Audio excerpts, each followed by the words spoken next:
ସାଙ୍ଗମାନେ, ଆପଣ ପୂର୍ବ ଭାଗରେ ଦେଖିଥିଲେ କି କିପରି ମିନୁ ଚଢ଼େଇ କାଳୁ କାଉ ଏବଂ ଗୋରି କାଉକୁ ତା ଘରେ ରଖିଥିବା ଭୋଜିକୁ ଡାକି ନଥାଏ, କିନ୍ତୁ ସେମାନେ ସେଠାରେ ପହଞ୍ଚି ଯାଇଥାନ୍ତି। ଆଉ ସେଠାରେ ସବୁ ପକ୍ଷୀମାନେ କାଳୁ ଆଉ ଗୋରିର ବହୁତ ବେଜତି କରନ୍ତି, ଯାହା ଫଳରେ ସେମାନେ ସେଠାରୁ ପଳାଇ ଆସନ୍ତି। ଆଉ ପକ୍ଷୀମାନଙ୍କ ଉପରେ ତାଙ୍କ ବେଜତିର ପ୍ରତିଶୋଧ ନେବା ପାଇଁ ସେମାନେ ଚାହୁଁଥାନ୍ତି। ଚାଲନ୍ତୁ ସାଙ୍ଗମାନେ, ଏବେ କାହାଣୀର ଆଗକୁ ବଢ଼ିବା। କାଳୁ କାଉ ଖାଦ୍ୟ ନେଇ ଫେରିବା ସମୟରେ ତା ନଜର ଗଛ ତଳେ ବସିଥିବା ପକ୍ଷୀ ଉପରେ ପଡ଼େ, ଯିଏ ଦୁଇଟି ଅଲଗା ଅଲଗା ରଙ୍ଗର ପାଣି ଥିବା ବୋତଲ ନେଇ ସେଠାରେ ବସିଥାଏ। କାଳୁ କାଉ ସେ ପକ୍ଷୀ ପାଖକୁ ଯାଏ। ଆରେ ଭାଇ, ତମେ ଏଠାରେ କାହିଁକି ବସିଛ? ଆଉ ତମ ପାଖରେ ଇଏ ଦୁଇ ରଙ୍ଗର ପାଣି ଥିବା ବୋତଲ ଅଛି, ଇଏ କେଉଁ କାମରେ ଆସେ? ଆରେ କାଳୁ କାଉ, ଏ ସବୁଜ ରଙ୍ଗର ପାଣି ଯେଉଁ ବୋତଲରେ ଅଛି, ଏହି ପାଣିକୁ ତୁମେ ଯଦି କୌଣସି ଗଛର ମୂଳରେ ଢାଳିବ, ତେବେ ସେ ଗଛ ପୁରା ମଜବୁତ ହୋଇଯିବ। ଆଉ ଯେତେ ପବନ ହେଲେ ବି ସେ ଗଛ ଆଉ ଉପୁଡ଼ିବ ନାହିଁ। ଆଉ ଇଏ ଅନ୍ୟ ବୋତଲରେ ଯେଉଁ ଲାଲ ରଙ୍ଗର ପାଣି ଅଛି, ଯଦି ତମେ ଏହି ପାଣିକୁ କୌଣସି ଗଛର ମୂଳରେ ଢାଳିଦେଲ, ତେବେ ସେ ଗଛ ବହୁତ ଜଲ୍ଦି ଦୁର୍ବଳ ହୋଇଯିବ ଆଉ ଜଲ୍ଦି ଉପୁଡ଼ି ପଡ଼ିବ। ଆରେ ବାଃ, ଏଇ ଦୁଇ ବୋତଲ ତ ମୋର ବହୁତ କାମରେ ଆସିବ। ଯଦି ଏ ଲାଲ ରଙ୍ଗର ପାଣି ମୁଁ ସବୁ ପକ୍ଷୀ ରହୁଥିବା ଗଛ ମୂଳରେ ଢାଳିଦେବି, ତେବେ ମୋ କାମ ପୁରା ହେଇଯିବ। ଆଉ ଏଭଳି ତାଙ୍କମାନଙ୍କର ବସା ଥିବା ଗଛ ଦୁର୍ବଳ ହୋଇ ଉପୁଡ଼ି ପଡ଼ିବ। ଏହିପରି ଭାବେ ମୁଁ ସେ ପକ୍ଷୀମାନଙ୍କ ଉପରେ ମୋ ବେଜତିର ବଦଲା ନେଇପାରିବି। ଆରେ ଭାଇ, ଏଇ ଦୁଇ ବୋତଲ ମୋତେ ଦେଇଦିଅ, ଆଉ କୁହ, ୟା ବଦଳରେ ତମର କଣ ଦରକାର?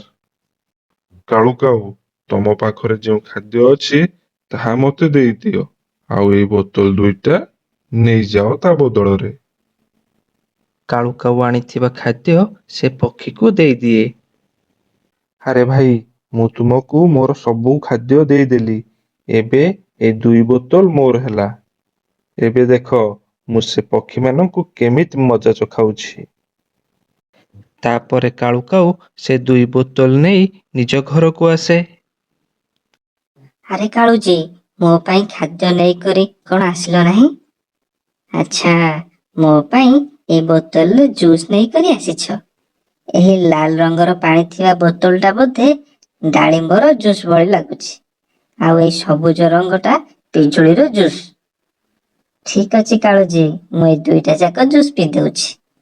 ଆରେ ରୁହ ଗୋରି, ଏ ଦୁଇ ବୋତଲରେ ଜୁସ୍ ନାହିଁ। ମୁଁ ତୁମ ପାଇଁ ଖାଦ୍ୟ ଆଣିବା ପାଇଁ ଯାଇଥିଲି, ଆଉ ମୋତେ ଖାଦ୍ୟ ବି ମିଳିଯାଇଥିଲା। ହେଲେ ମୁଁ ତୁମ ପାଇଁ ଆଣୁଥିବା ଖାଦ୍ୟ ଅନ୍ୟ ଜଣକୁ ଦେଇ ଦେଇଛି। ଗୋରି, এই ଦୁଇ ବୋତଲରେ ଯେଉଁ ଲାଲ ଆଉ ସବୁଜ ରଙ୍ଗର ପାଣି ଅଛି, ତାହା ସାଧାରଣ ପାଣି ନୁହେଁ। ଆମେ ଯଦି ଏହି ପାଣି କୋଉ ପକ୍ଷୀ ରହୁଥିବା ଗଛରେ ଢାଳିଦେବା, ତେବେ ସେ ଗଛ ଦୁର୍ବଳ ହୋଇ ଉପୁଡ଼ିଯିବ। ଗୋରି, କାଲି ସକାଳେ ମୋତେ ଜଲ୍ଦି ଉଠେଇଦେବ। କାଲି ସକାଳେ ମୁଁ ଜଲ୍ଦି ଉଠିକରି ଏ ପାଣି ନେଇ ସବୁ ପକ୍ଷୀଙ୍କ ଗଛରେ ଢାଳିଦେବି, ଯାହା ଫଳରେ ତାଙ୍କ ଗଛ ଦୁର୍ବଳ ହୋଇ ଉପୁଡ଼ି ପଡ଼ିବ। କାଳୁଜୀ, ଇଏ ତ ଆପଣ ଗୋଟେ ବଢିଆ କାମ କରିଛନ୍ତି। ଏବେ ସେ ପକ୍ଷୀମାନଙ୍କୁ ବୁଝା ପଡିବ କି ଏ କାଳୁ ଆଉ ଗୋରି ସହ ପଙ୍ଗା ନେଇ ସେମାନେ କିଛି ଠିକ କରିନାହାନ୍ତି। ତାପରେ ତା ପରଦିନ ସକାଳ ହୋଇଯାଏ। କାଳୁଜୀ, ଜଲ୍ଦି ଉଠ, ସକାଳ ହୋଇଗଲାଣି। ଆପଣଙ୍କୁ ତ ସବୁ ପକ୍ଷୀଙ୍କ ଗଛରେ ସେ ରଙ୍ଗୀନ ପାଣି ଢାଳିବାର ଅଛି।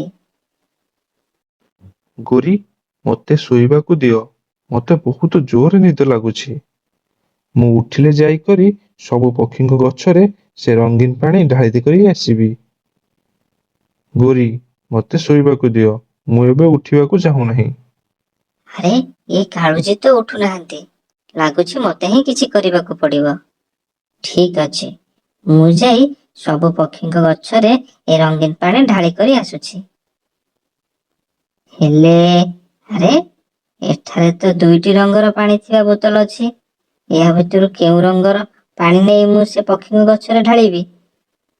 ଗୋଟେ କାମ କରୁଛି, ଏ ସବୁଜ ରଙ୍ଗର ପାଣି ଥିବା ବୋତଲ ନେଇ ଯାଉଛି ଆଉ ସବୁ ପକ୍ଷୀଙ୍କ ଗଛରେ ଢାଳି ଦେଇ ଆସୁଛି। ତାପରେ ଗୋରିକାଉ ସେ ସବୁଜ ରଙ୍ଗର ପାଣି ଥିବା ବୋତଲ ନେଇ ସବୁ ପକ୍ଷୀଙ୍କ ଗଛରେ ଢାଳିବା ପାଇଁ ବାହାରିଯାଏ। କିଛି ସମୟ ପରେ ଗୋରି ତା ଘରକୁ ଫେରେ। ଚାଲ, ମୁଁ ସେ ସବୁଜ ରଙ୍ଗର ପାଣି ସବୁ ପକ୍ଷୀଙ୍କ ଗଛରେ ଢାଳି ଦେଇ ଆସିଲି। ଆଉ ଏବେ ଏ ନାଲି ରଙ୍ଗର ପାଣି ଆମ ରହୁଥିବା ଗଛ ମୂଳରେ ଢାଳି ଦେଉଛି।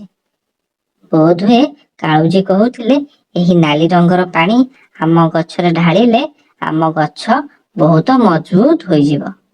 ଗୋରିକାଉକୁ ତ ଏହା ଜଣା ନଥିଲା କି ନାଲି ରଙ୍ଗର ପାଣି ଅନ୍ୟ ପକ୍ଷୀମାନଙ୍କ ଗଛରେ ଢାଳିବାର ଥିଲା, ଆଉ ସବୁଜ ରଙ୍ଗର ପାଣି ନିଜ ଗଛରେ ଢାଳିବାର ଥିଲା। କିନ୍ତୁ ଗୋରିକାଉ ଦ୍ୱାରା ଭୁଲ ହୋଇଯାଏ। ସେ ନାଲି ରଙ୍ଗର ପାଣି ନିଜ ଗଛ ମୂଳରେ ଢାଳିବା ପାଇଁ ନେଇଯାଏ। ଏବେ ଯାଇ ମୋ ନିଦ ପୁରା ହୋଇଗଲା। ହେଲେ ଗୋରି କାହିଁ ଦେଖାଯାଉ ନାହିଁ? ଆରେ, ଇଏ କଣ? ସେ ରଙ୍ଗୀନ ପାଣି ଥିବା ବୋତଲ ଦୁଇଟା ଏଠାରେ ନାହିଁ, କୁଆଡେ ଗଲା? ରାତିରେ ତ ମୁଁ ଏହିଠାରେ ରଖିକରି ଶୋଇଥିଲି। ଆରେ, ଏମିତି ହୋଇନାହିଁ ତ ସେ ଦୁଇଟା ଯାକ ବୋତଲ ଗୋରି ନେଇଯାଇଛି? ତାପରେ ସେଠାକୁ ଗୋରିକାଉ ଆସିଯାଏ। ଆରେ ଗୋରି, ତମେ କୁଆଡେ ଯାଇଥିଲ? ଆଉ ଏଠାରୁ ଦୁଇଟା ଯାକ ବୋତଲ କୁଆଡେ ଗଲା? ଲାଗୁଛି କିଏ ଚୋରି କରି ନେଇଯାଇଛି। ଆରେ କାଳୁଜୀ, ସେ ଦୁଇଟା ଯାକ ବୋତଲ ଚୋରି ହୋଇନାହିଁ। ତେବେ କୋଉଠି ଅଛି ସେ ବୋତଲ? କାଳୁକାଉ ଏମିତି କହୁଥିଲା କି ସେ ଗଛ ହଠାତ୍ କିନା ଉପୁଡ଼ି ପଡେ। ଆରେ ଆରେ ଆରେ ଆରେ ଆରେ ମୋ ଅଣ୍ଟା ଭାଙ୍ଗିଗଲା ବୋଧେ। ମୋ ଅଣ୍ଟା। ଆରେ ଗୋରି, ଆମ ଗଛ କେମିତି ଉପୁଡ଼ି ପଡ଼ିଲା? ଆରେ କାଳୁଜୀ, ମୁଁ କେମିତି ଜାଣିବି ଏ ଗଛ କାହିଁକି ଉପୁଡ଼ି ପଡ଼ିଲା? ମୋ ଅଣ୍ଟା ବି ମାଡ଼ ହୋଇଯାଇଛି। ଗୋରି, ମତେ ସତ କଥା କୁହ, ତମେ ସେ ଦୁଇଟି ଯାକ ବୋତଲ କଣ କଲ? କାଳୁଜୀ, ମୁଁ ଯେତେବେଳେ ଆପଣଙ୍କୁ ସକାଳୁ ଉଠାଇଥିଲି, ଆପଣ ତ ଉଠିବାର ନାଁ ହିଁ ନେଉନଥିଲେ। ସେଥିପାଇଁ ମୁଁ ଭାବିଲି ସେ ସବୁଜ ରଙ୍ଗର ପାଣି ନେଇ ସେ ସବୁ ପକ୍ଷୀଙ୍କ ଗଛରେ ଢାଳି ଦେଇ ଆସିବି, ତାକି ସେମାନଙ୍କର ଗଛ ଦୁର୍ବଳ ହୋଇ ଉପୁଡ଼ି ପଡୁ। ହେଲେ ଇଏ ତ ଓଲଟା ହେଇଗଲା। ଓଲଟା ଆମ ଗଛ ହିଁ ଉପୁଡ଼ି ପଡ଼ିଲା। ଲାଗୁଛି ସେ ପକ୍ଷୀ ତମକୁ ବୋକା ବନେଇ ଦେଇଛି। ମୁଁ ତ ସେ ଲାଲ ରଙ୍ଗର ପାଣି ଆମ ଗଛରେ ଢାଳିଥିଲି, ଆଉ ଆପଣ ତ କହିଥିଲେ ଆମ ଗଛ ଏକଦମ ମଜବୁତ ହୋଇଯିବ ବୋଲି, ହେଲେ ଇଏ ତ ଉପୁଡ଼ି ପଡ଼ିଲା। ଆରେ ମୂର୍ଖ ଗୋରି, ଏ ତୁ କଣ କଲୁ? ସେ ଲାଲ ରଙ୍ଗର ପାଣି ଅନ୍ୟ ପକ୍ଷୀମାନଙ୍କ ଗଛରେ ଢାଳିବାର ଥିଲା, ଆଉ ସବୁଜ ରଙ୍ଗର ପାଣି ଆମ ଗଛରେ ଢାଳିବାର ଥିଲା। ସେ ଲାଲ ରଙ୍ଗର ପାଣି ଆମ ଗଛରେ ଢାଳି ଦେଲୁ, ସେଥିପାଇଁ ତ ଆମ ଗଛ ଉପୁଡ଼ି ପଡ଼ିଲା। ଆଉ ସେ ସବୁଜ ରଙ୍ଗର ପାଣି ଅନ୍ୟ ପକ୍ଷୀମାନଙ୍କ ଗଛରେ ଢାଳି ଦେଇଥିବାରୁ ସେମାନଙ୍କ ଗଛ ଏବେ ଆହୁରି ମଜବୁତ ହୋଇଗଲା। ଆରେ, ଇଏ ମୁଁ କଣ କରିଦେଲି? ଏ କେତେ ବଡ଼ ଭୁଲ ହୋଇଗଲା ମୋ ଦ୍ୱାରା। କାଳୁଜୀ, ମତେ କ୍ଷମା କରିଦିଅ। ମତେ ଜଣା ନଥିଲା କି ଆମ ସହିତ ଏପରି ହୋଇଯିବ ବୋଲି। ଗୋରି, ଏବେ କ୍ଷମା ମାଗିବାର କଣ ବା ଲାଭ? ମୋ ଅଣ୍ଟା ତ ପୁରା ଭାଙ୍ଗିଗଲା ବୋଧେ। କାଳୁ ଆଉ ଗୋରି ଉପରେ ଗଛ ପଡ଼ିଥିବା ଦେଖି ଅନ୍ୟ ପକ୍ଷୀମାନେ ଆସନ୍ତି ଭାରି। ଆରେ କାଳୁ ଭାଇ, ଇଏ କେମିତି ହେଲା? ତମ ଉପରେ ଗଛ କେମିତି ପଡ଼ିଗଲା?